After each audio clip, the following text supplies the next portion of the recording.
ये आकाशवाणी रायपुर है। छत्तीसगढ़ी समाचार बुलेटिन के संग किरण वर्मा के जय जोहार।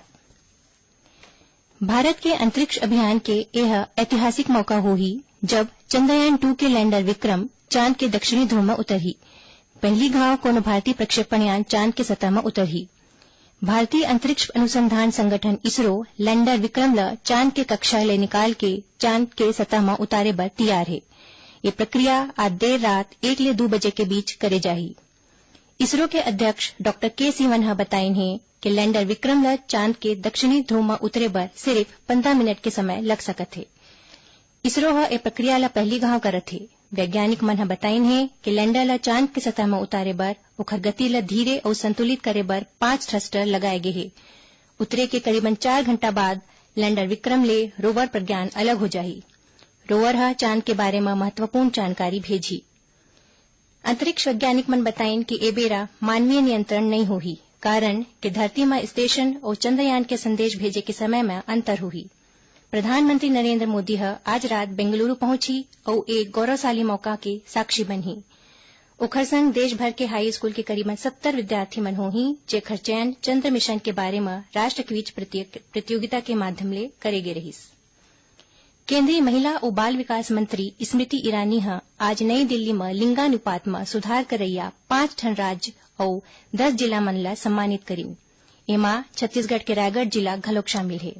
श्रीमती ईरानी ह विज्ञान भवन में राखे गे कार्यक्रम में ए पुरस्कार रायगढ़ कलेक्टर यशवंत कुमार ला दिन। खबर के मुताबिक रायगढ़ जिला ह पाछू 5 बछर में जन्म के आधार में लिंगानुपात में देश भर में बढ़िया प्रदर्शन करी से। बछर 2014-15 ले 2018-19 के बीच जन्म आधारित लिंगानुपात में रायगढ़ जिला के प्रदर्शन बढ़िया रहिस। बेटी बचाओ बेटी पढ़ाओ कार्यक्रम 22 जनवरी 2015 ले शुरू करे गे रहिस। ये कार्यक्रम देश भर के 640 जिला मन में चलाए जावत है।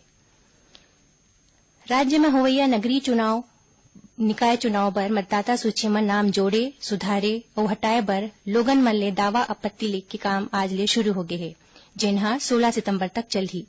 ऐसने पंचायत चुनाव बर 27 सितंबर से 5 अक्टूबर के बीच दावा आपत्ति लेहे जाही।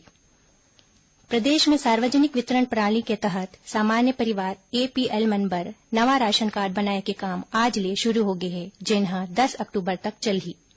नवा राशन कार्ड बनाए बर आवेदक मन ला सत्यापन केंद्र में जरूरी दस्तावेज के संग 2 ठन पासपोर्ट फोटो जमा करना होही। पात्र आवेदक मन की सूची 22 सितंबर तक संबंधित निकाय मन में प्रदर्शित करे जाही और एमा दावा आपत्ति 25 सितंबर तक ले जाही। हाईकोर्ट उच्च न्यायालय ह प्रदेश के कृषि सहकारी समिति मन के पुनर्गठन के सरकार के आदेश में रोक लगा दे है। अदालत ह ए बारे में राज्य सरकार ले 1 महीना के भीतर जवाब मांगे है। मुख्य न्यायाधीश पी रामचंद्र मेनन और न्यायमूर्ति पी साहू के खंडपीठ ह ए बारे में लगाए गए याचिका पर सुनवाई करत ए आदेश जारी करीन है। ए मामला में अगला सुनवाई 3 अक्टूबर के होही। छत्तीसगढ़ उच्च न्यायालय ह एक जनहित याचिका में सुनवाई करत वन अधिकार पट्टा बांटे खातिर 2 महीना के रोक लगा दे है। इस संबंध में राज्य सरकार ले जवाब घलोक मांगे है। मुख्य न्यायाधीश पी.आर. रामचंद्रन मेनन और न्यायमूर्ति पी साहू के खंडपीठ नितिन सिंघवी के याचिका ऊपर ये आदेश दिन है।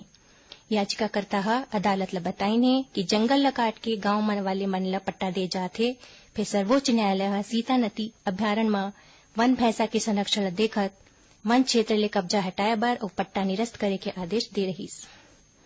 और अब पेश है मौसम के हाल। रायपुर समेत प्रदेश के कई ठन जगह में सरलग वर्षा होवत है। बस्तर संभाग में 4 दिन ले होवत वर्षा के सेती निचला जगह मन में पानी भर गे है और कहूं अवई जवई प्रभावित होए के खबर है। जगदलपुर में भारी वर्षा के सेती कलेक्ट्रेट परिसर के दीवार ढहा गे, जेखर कारण मां बेटा के मौत हो गए। उन्हें 3 जन और मनखे मन घायल हो गए। इति कांकेर में नदी नरवा उफान में है। बुलावन गांव में 2 घर के दीवार गिरे ले 2 मवेशी मन के मौत हो गए। उति रायगढ़ में 2 दिन ले लुक के बारिश होत है, जेखर सेती शहर के निचला इलाका मन में पानी भर गए है। यही बीच रायपुर स्थित मौसम विभाग ह अवैया 48 घंटा के दौरान प्रदेश में भारी ले अति भारी वर्षा होए के चेतावनी दे है। एकरे संग छत्तीसगढ़ी समाचार बुलेटिन इहे से रावत है। जय जोहार।